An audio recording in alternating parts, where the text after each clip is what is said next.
Pak Iit. Dari mana? Saya tadi dikasih tahu di depan ketemu Pak Iit langsung. Jadi kita nyamperin Pak Iit, pengen nanya-nanya soal Keraton Kanoman ini Pak. Iya. Nah, ini salah satu ikon yang ada di di kota Cirebon. Iya. Nah, bisa dijelasin nggak Pak apa yang istimewa dari Keraton Kanoman ini? Karena ikonnya cukup banyak nih. Iya. Ada gedung pusaka, ada beberapa pintu ya. Iya. Terus ada juga kayak pendopo-pendopo. Nah, ini juga pendopo juga. Nah, ini bisa dijelasin nggak Pak? Ini apa yang menarik di sini nih? Ikon yang paling menarik di Keraton Kanoman sebenarnya ada salah satu bangunannya ya. Sebelum adanya keraton, ini udah ada bangunan namanya bangunan Witana. Itu. Witana. Nah, Witana itu awit-awit anak yang dimaksud. Pertama kalinya ada bangunan di Cirebon. Di belakang nanti ada. Iya, ada Witana namanya. Nah, setelah itu dibangun itu Ki dan Selato Ki Gede Ngalang-alang yang diteruskan nanti oleh Pangeran Cakrabuana atau Walang Sungsang. Nantinya perkembangannya. Nah, baru dibangun ikon keraton-keraton ini. Nah, sebelum kesepuan pun dia sudah dibangun gitu loh. Kesepuan baru Kanoman. Nah, tapi di kebenaran ikon yang paling anunya yaitu bangunan salah satu peninggalannya Mbahku Cirebon. Di belakang nanti ada. Oke. Nah, ini tadi saya sempat baca ini juga digunakan untuk upacara-upacara tertentu ya. Kayak tahunan gitu ya Pak, kayak upacara Maulid Nabi Maulid ya. Biasanya kalau tiap tahun sekali itu acara panjang jimatan atau Maulid Nabi, panjang jimat keluar dari pintu Mundu keluar sampai pintu Kejaksan terus ke sebelah Wong. Terus itu langsung masuk ke Masjid Agung Kanoman di depan, paling depan. Itu sebelum atau setelah upacara apa namanya, kayak sholat atau apa atau mungkin ada setelah malam 12-nya biasanya. Malam 12 Maulud. Nah, itu keluar. Itu yang namanya pelal. Iya, namanya pelal. Itu memang udah dilakukan dari dulu ya Pak ya? Udah setiap tahunnya seperti itu adatnya. Yang melakukan siapa? Yang melakukan keluarga kerajaan, keluarga keraton sendiri. Keraton sendiri. Iya, itu karena adat sih Sultan, Pati, jajaran familinya sama keluarga Nah, kan seiring waktu juga pasti udah perkembangan istilahnya anak beranak, cucu bercucu gitu kan. Nah, itu apakah mereka yang keluarga-keluarga ini datang juga untuk meramaikan atau seperti apa? Datang semua. Datang ya justru Muludan itu saatnya dibuka, artinya dibuka dalam artian untuk siapapun, baik family atau masyarakat penuh di sini, lalu berkunjung dan itu akan memberi meminta barokah atau apanya terlepas dari adat di Cirebon seperti itu. Oke. Sultannya sendiri tinggalnya di mana? Sultannya sendiri tinggal di dalam Pak. Di dalam. Iya. Masih di lingkungan keraton. Di lingkungan keraton. Kadang-kadang ya di rumahnya kalau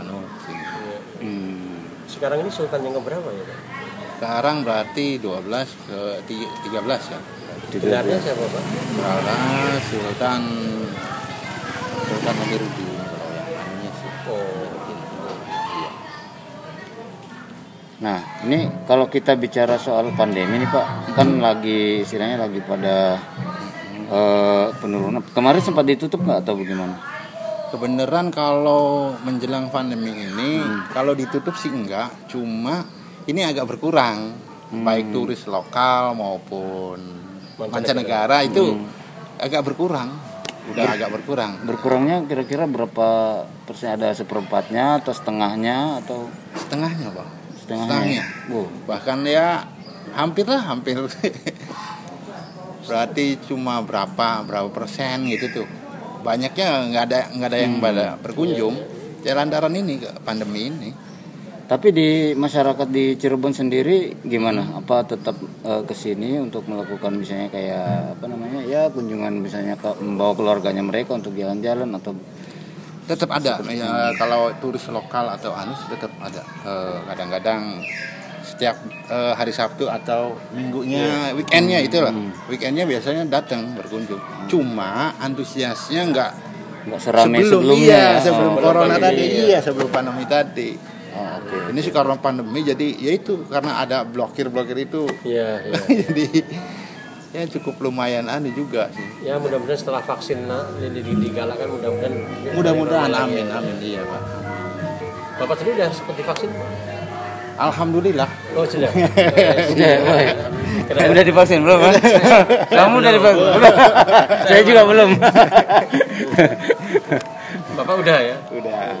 Nah ini kalau kedepannya seperti apa nih harapannya Pak untuk bisa ekonomi bisa lebih baik lagi gitu, karena kan di sini juga di sekitar ini Keraton Kanoman ini kan banyak masyarakat yang berjualan, bisa kayak gitu kan, menjajakan dagangan mereka kalau misalnya Sabtu Minggu mungkin ya.